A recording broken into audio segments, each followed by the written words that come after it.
My father turned the courtroom monitor toward 14 relatives and enlarged 5 transfers from my mother's bank account into mine. Together, they totaled $18,400. He did not show the invoices on the next page. He did not show the care ledger with the same dates and amounts. He did not show the photograph of my mother using the accessibility ramp one of those transfers had paid for. He only pointed at my name and told the probate magistrate that I had taken advantage of a sick woman. Brooke had access, no oversight, and money kept disappearing. That isn't caregiving. My younger brother, Casey, sat behind him beside 2 of our aunts. None of them looked surprised. Dad had spent 5 months making sure they arrived believing him. My name is Brooke Danner. I was 38 and worked remotely as a patient scheduling coordinator for a hospital network in North Carolina. I coordinated staffing and appointments across 5 outpatient centers. Dad described that job as answering phones whenever I felt like it. In the petition asking the court to remove me as personal representative of Mom's estate, he called me sporadically employed, financially unstable, and mostly absent during her final illness. He described Casey as the child who stayed. He described himself as the husband who had done everything alone. By the time we entered court, those descriptions had hardened into family facts. Dad had not started with the word theft. He was too careful for that. At the funeral luncheon, he told Aunt Linda that he was confused about several transfers. A week later, he told my cousin Erin that I had refused to explain them. Then, he emailed cropped screenshots of Mom's bank statements to 3 relatives. The images showed money entering my account. They stopped before the memo lines and did not include the matching expenses I had already paid. Dad wrote that he was not accusing anyone. He only wanted transparency. That sentence traveled farther than an accusation would have. Soon, Aunt Linda was calling me during work to ask why a daughter needed to reimburse herself for helping her own mother.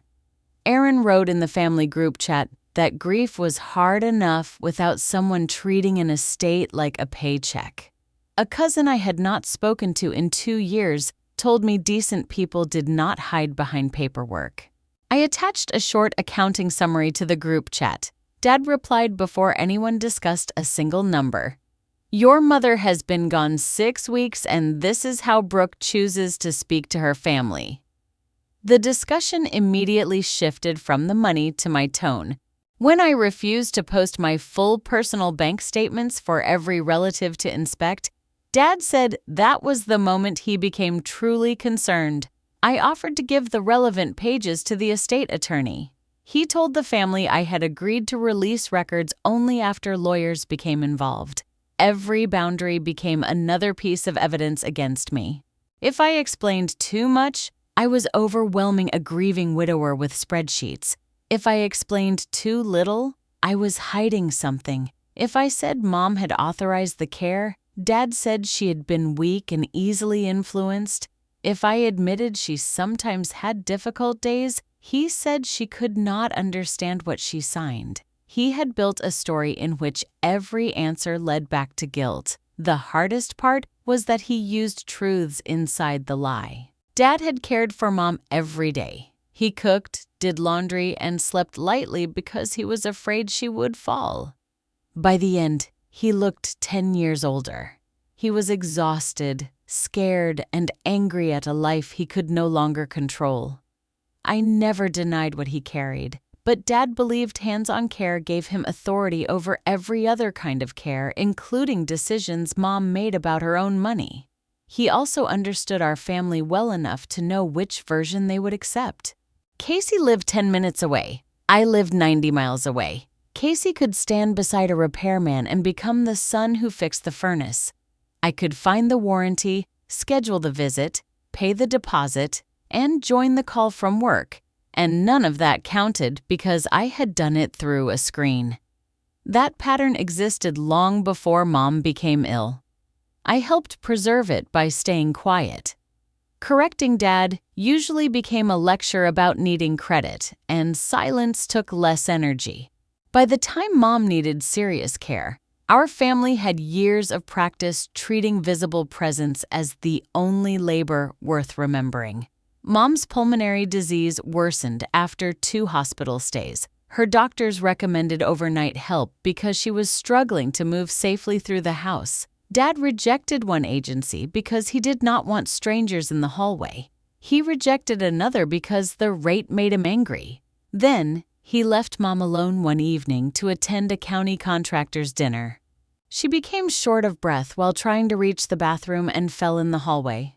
She called me from the floor. I was 90 miles away. I called the neighbor across the street while searching for my keys. By the time she reached Mom, almost 40 minutes had passed. When I arrived, Mom was sitting under a blanket with oxygen beneath her nose. Dad stood near the kitchen counter telling the paramedics she had panicked and made the fall sound worse than it was. Mom waited until he stepped outside before she asked me to arrange overnight help. Just do it quietly. I told her I would not do it secretly. She was still capable of making her own decisions. If she wanted help, we would put it in writing and keep every payment traceable. She gave me limited financial power of attorney for medical and household expenses.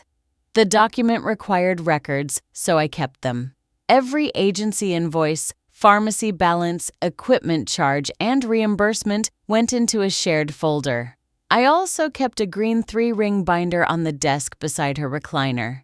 At the end of each month, I emailed the ledger to both parents.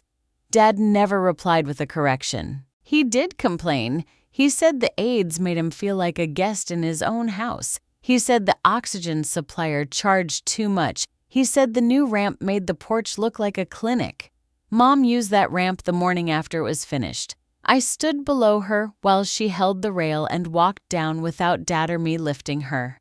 Our neighbor took a photograph. Mom wore a blue coat and looked annoyed that anyone had made a fuss. Then she reached the sidewalk and smiled.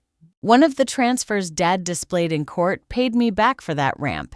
His attorney called all 5 transfers unexplained personal withdrawals. Dad testified that Mom would never have approved that much money going to a daughter who rarely came home. Aunt Linda watched me from behind him.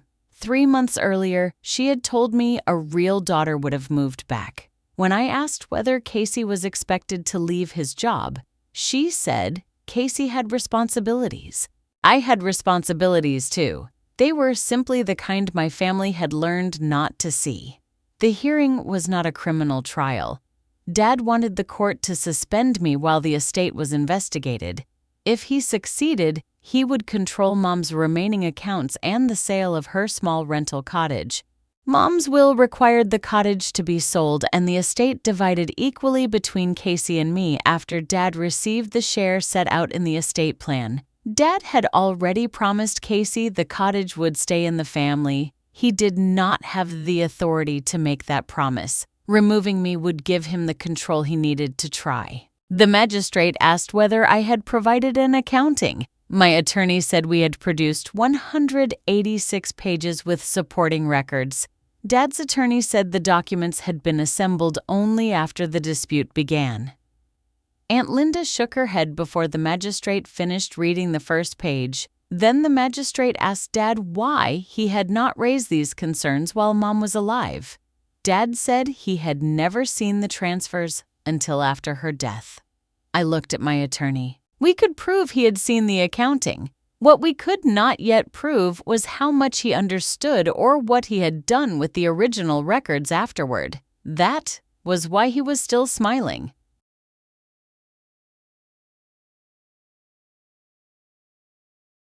The money looked complicated only because Dad presented the middle of the story and removed the beginning. I had paid several of Mom's care expenses myself, while her bank added me as an authorized agent. Later, Mom's account reimbursed those expenses together. That made 5 legitimate costs look like 5 unexplained payments to me. My records were not perfect. I sometimes grouped reimbursements instead of transferring them one by one, and I fell behind on the paper binder during Mom's final weeks. Those mistakes made the transfers easier to attack. They did not make the ramp, oxygen, hospital bed, or overnight aids disappear. Dad had spent months turning those record-keeping flaws into a moral accusation. Outside the courtroom, Aunt Linda repeated the phrase he had given her. "I would never bill my own mother." I asked whether she would have personally paid the home care agency, the oxygen supplier, the pharmacy, and the contractor. She said that was not the point. The point changed whenever the previous one stopped working. Inside court, the supervisor from Harbor Home Support testified by video. She confirmed that Mom had signed the service agreement herself. Dad had been present. He objected to the hours and the cost, but he did not question Mom's ability to decide. The supervisor also explained that the agency scheduled its own staff and recorded every completed visit. I could request coverage. I could not invent an overnight shift that never happened. Dad's attorney asked whether I had pressured Mom into signing. The supervisor read from the intake note. Mom had answered the questions herself, described what help she wanted, and corrected Dad when he tried to answer for her. The note existed because the agency created it at the intake visit months before anyone expected a court fight. That evidence proved the care was real, and Mom had requested it. Dad changed the accusation before lunch. In the courthouse hallway, with Casey and 2 aunts close enough to hear, he stopped in front of me. "You hired strangers so you wouldn't have to come home." It was not a private outburst. It was a performance for the people he had invited. For a second, I wanted to list every mile I had driven and every problem I had solved. My attorney asked me what outcome I wanted. A hallway argument would give Dad another scene to retell. It would not change the record. I went downstairs, bought a dry turkey sandwich, and opened the shared care folder on my laptop. The cloud service kept a history of who accessed each file.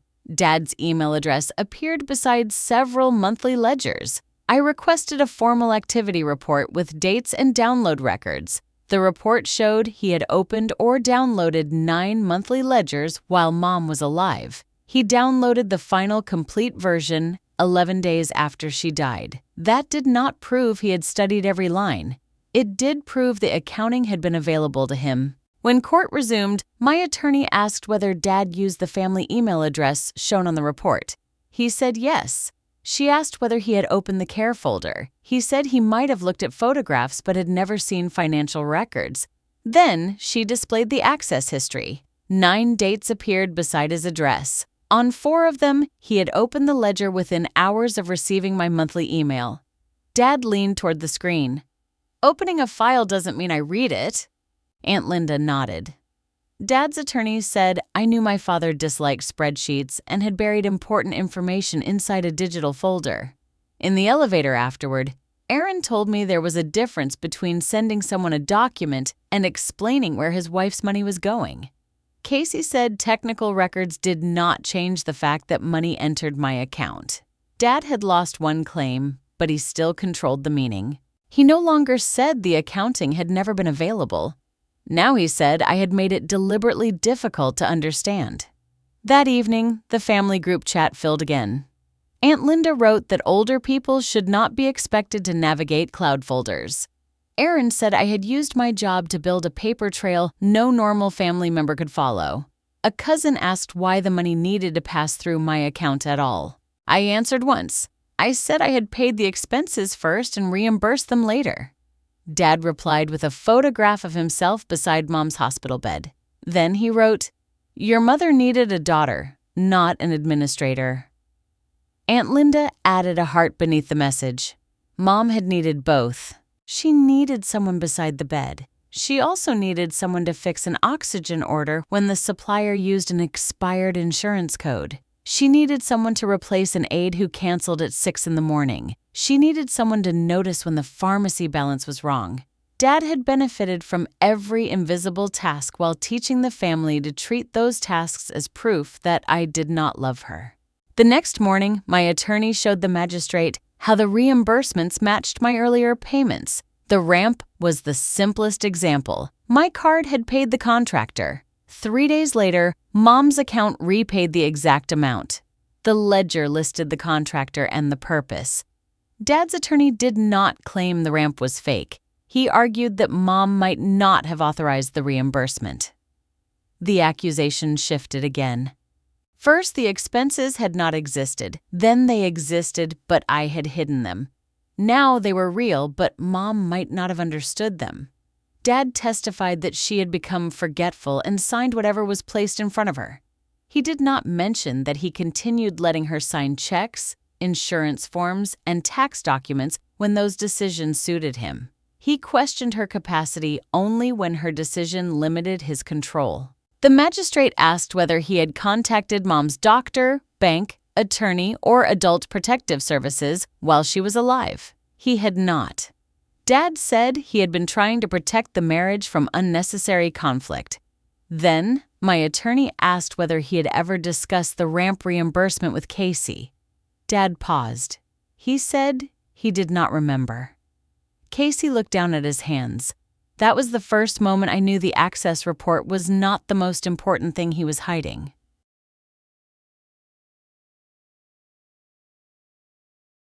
Seven months before Mom died, Dad had forwarded one of my monthly ledgers to Casey. The email had surfaced because Casey searched his account for messages involving the cottage.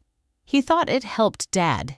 Dad complained that I had increased overnight care without family agreement. He wrote that the ramp had cost too much and that I was making decisions designed to make him look cheap. He asked Casey to persuade Mom to reduce the schedule. Casey replied that Mom was using the ramp and sleeping better with an aide in the house. Dad answered that this was not the point. The point was that I was taking control. The email proved Dad knew the ledger existed and knew the ramp reimbursement was part of it. He still found room to resist. He said he understood that money was being spent on care but did not understand that I was reimbursing myself. He said the spreadsheet had too many columns. He said grief had changed how he remembered what he had seen. Aunt Linda later called that explanation understandable. That was how Dad's story survived. Every contradiction became grief. Every omission became confusion. Every deliberate choice became the mistake of an exhausted husband. My own testimony began with the weaknesses in my records. I admitted that I grouped some reimbursements and that the paper binder had fallen behind near the end. I explained that exhaustion had made the accounting messier, not dishonest.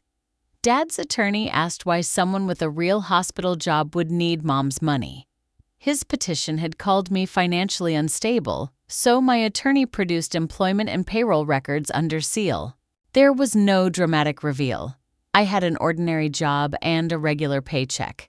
The records mattered for one reason. Dad had told the family and the court that I needed Mom's money to pay rent. When that claim failed, he changed it again. Maybe I had income. That did not mean I had not taken extra money. During recess, Erin told me I had embarrassed Dad by producing payroll records as though the family had accused me of being homeless. I reminded her that his sworn petition said I had no reliable income. She said he had probably used the wrong words. Dad was allowed imprecision. Every sentence I used had to survive cross-examination. Our neighbor testified next. She had known Mom for 12 years and had sat with her during staffing gaps. Her calendar and messages matched the dates in the ledger. She did not praise me or condemn Dad. She simply confirmed that the visits occurred and the small reimbursements were accurate. Dad's attorney asked whether she had ever seen Mom confused. She said yes. Some days, Mom repeated questions. Other days, she corrected everyone in the room. Illness had not reduced her to one permanent condition. Dad used that answer anyway. He said nobody could know whether Mom understood a transfer on a particular day. My attorney responded with the signed power of attorney, the agency intake note, and emails Mom had sent from her own account discussing the care schedule. Dad said I might have typed them for her. There was no evidence I had. Aunt Linda still whispered that it was possible. The hardest part was not that the family doubted one document. It was that they wanted Dad's story to survive. Believing him allowed them to keep the family roles they already understood. He was the grieving husband. Casey was the local son. I was the daughter who had left and returned with paperwork. The magistrate then asked for the original green binder. Dad's attorney said it could not be located after Mom's death. I had a scanned copy, but the original had remained on the desk beside Mom's recliner. I last saw it the morning after the funeral. Dad said under oath that he had never seen it. Behind him, Casey stopped writing. The hearing ended before anyone addressed that reaction. Outside the courtroom, Aunt Linda told me Dad was 70 and grieving. She said even if he had made mistakes, forcing him through more testimony would not bring Mom back. I asked whether accusing me of stealing would bring her back. Linda said I always had to turn everything into an argument. Dad had made the accusation public. My answer was still treated as the disruption. That night, Casey asked to meet in the hotel conference room where my attorney was preparing exhibits. He did not begin with an apology. He said Dad had taken the green binder from Mom's desk 2 days after the funeral. Casey saw him place it in a contractor's storage box with insurance papers. A week later, Dad said the binder contained old medical instructions and had been shredded during cleanup. Casey stayed quiet because Dad had promised the cottage would pass to him if I was removed as personal representative. Dad had told him I planned to sell it quickly, take the cash, and move on. He said Mom's house would belong to strangers before Christmas if Casey did not help protect it. The cottage was not the house where Mom and Dad lived. It was a small rental property Mom had inherited from an aunt. Dad knew that, but Mom's house sounded better than a rental property the will requires us to sell. Casey said he believed the transfers looked suspicious. He also believed he deserved the cottage. Both beliefs made his silence easier. I asked whether he would give a sworn statement. He looked at my attorney, then at me. Promise me I can buy the cottage at the family price and I'll tell them where Dad put the binder. There was no family price. There was market value and a signed will. I told him he could submit an offer like anyone else. His testimony would not buy him a discount. He stood up and said, I cared more about rules than family. I told him rules were the only reason $18,400 had not become permanent proof that I robbed our mother. He left without agreeing to testify. For an hour, it seemed the binder would remain another fact everyone knew privately and denied publicly. Then my attorney received an email from him. Attached was a photograph taken during the week after the funeral. Several relatives were clearing boxes from the living room. Dad stood in the background carrying a contractor's storage bin. The green edge of the binder showed beneath a stack of insurance folders. The photograph did not prove he had shredded it. It did prove he had handled it after swearing he had never seen it. Casey's message contained one sentence. I'm not losing the cottage for a lie Dad told me to repeat. It was not a heroic conversion. Casey was still thinking about the cottage, but for the first time, Dad's pressure had turned against him.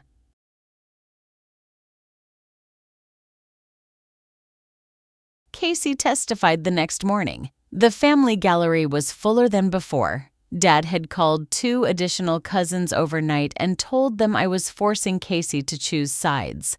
By the time Casey entered the courtroom, Dad had already given the family a new version of his testimony. Casey admitted supporting the petition. He admitted expecting the cottage. He admitted Dad had shown him selected bank transfers without the complete invoices. He admitted receiving the monthly ledger while Mom was alive. Then, he described Dad removing the green binder after the funeral. Dad's attorney attacked his motive immediately. Casey had decided to speak only after I refused to guarantee him the property. Casey agreed. The admission damaged his credibility. It also made his testimony more believable than a sudden declaration of loyalty to me. He was not protecting his sister. He was withdrawing from a deal that no longer benefited him. The photograph appeared on the monitor. Dad stood in the background with the storage box in his hands. The green binder was visible beneath his arm. The magistrate asked where it was. Dad said many papers had been discarded during grief. She reminded him that his petition said no accounting existed. Dad replied that he meant no valid accounting existed. That was the move he had used for months. When one claim failed, he replaced it with a narrower one and acted as though nothing had changed. My attorney placed the forwarded email beside the photograph. First, Dad said he had never seen the ledger. The access report showed he had opened it 9 times. Then he said he had opened it but never understood the disputed expenses. His email discussed the overnight aids and the ramp reimbursement by name. Then, he said no proper accounting existed. The photograph showed him carrying the original binder after the funeral. Finally, the magistrate asked whether the bank statement he displayed at the start of the hearing had additional pages attached when he received it. Dad said yes. She asked whether those pages included invoices and ledger references. He said some did. Aunt Linda leaned forward. Dad had sent her the same cropped image months earlier. The magistrate asked why he had not included the full pages in his exhibit. Dad said his attorney had chosen the clearest presentation. His attorney immediately stated that Dad had supplied the selected pages. For the first time, Dad turned toward the family gallery and found no one nodding. Aunt Linda spoke under her breath. "You had the other page?" The courtroom deputy looked at her and she stopped. Dad did not answer. He moved the accusation again. He said I had spent too much. He said the overnight aids drained Mom's account. He said the ramp could have been built for less. He said a daughter living 90 miles away had no right to overrule the husband sleeping beside his wife. The theft claim was failing, so he retreated to authority. Then, he made the mistake that exposed the entire family system. I was her husband. I shouldn't have needed Brooke's permission to decide what care my wife received. Nobody had said he needed my permission. Mom had made the decision. That was what he could not accept. Accusing me had allowed him to avoid admitting that his wife had chosen help over his objection. My attorney asked one final question. If she lacked the capacity to authorize the care, why did you ask Casey to persuade her to reduce it? Dad did not answer immediately. If Mom had no capacity, persuasion made no sense. If she did have capacity, her decision controlled. Dad said families did not always use precise language in private emails. The magistrate reviewed the email, the photograph, and the petition. She did not deliver a moral speech. She did not declare me the better child. She ruled that the petition had not established grounds to suspend me as personal representative. She found that the disputed payments matched real care, equipment, household modifications, and reimbursements. She ordered the full accounting filed in the estate record and directed Dad to preserve every remaining financial document. She also ordered a neutral appraisal of the cottage and required every offer to go through the estate attorney. Dad would not control the account. Casey would not receive the cottage through a private promise. The court reserved the issue of attorney fees because Dad's petition had omitted records he had previously accessed and discussed. The consequence was narrow. It was enough. Outside the courtroom, Dad said I had humiliated him by turning private disagreements into public accusations. I reminded him that he had filed the petition, invited relatives, and displayed selected bank pages. He said he had only wanted transparency. I handed him the complete ledger. Then stop quitting before the invoice. He did not take it.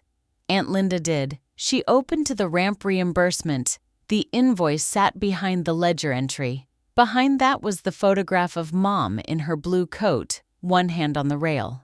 Linda studied the photograph and asked Dad why he had never shown it to her. He walked away.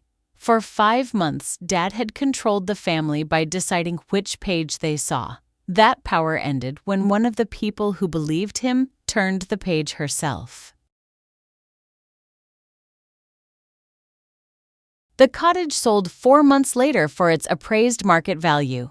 Casey submitted a lower offer and expected the estate to favor him because he was family. Another buyer offered more without asking for special financing. I accepted the stronger offer, exactly as Mom's will required. Casey accused me of choosing strangers over him. I told him Dad's promise had never belonged to him to make. The estate paid its remaining expenses and divided the balance according to Mom's plan. No one became rich. The cottage was modest and Mom's final year of care had been expensive. The outcome did not reward me. It simply stopped Dad from using grief and accusation to rewrite a signed will. The magistrate later ordered the estate to reimburse part of my attorney fees because Dad had omitted records he knew existed. The reimbursement covered less than half of what the case cost me. Correcting a false accusation did not restore every dollar, workday, or relationship it consumed. The family response remained uneven. Aunt Linda apologized for repeating that I had billed my mother. Erin deleted her messages from the group chat but never contacted me. One cousin said everyone had been grieving. Another continued telling people the petition failed on a technicality. I did not send the full accounting to anyone else. Mom's care records were not public entertainment. I shared the court's order and one sentence. The disputed payments were documented care costs, and the request to remove me had been denied. Anyone demanding more was asking for private information, not truth. Casey and I settled into limited contact. I gave him copies of Mom's photographs and letters. I did not give him a discount, a revised distribution, or another chance to ignore my work until he needed something from it. Dad never apologized. First, he said I had stolen.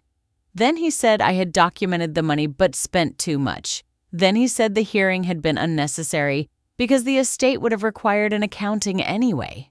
Finally, he said he had only been asking questions. Each version moved him farther from the accusation without forcing him to admit it had been false. I stopped waiting for the admission. The real ending arrived 6 weeks after the estate closed. A large envelope appeared in my mailbox with Dad's return address in the corner.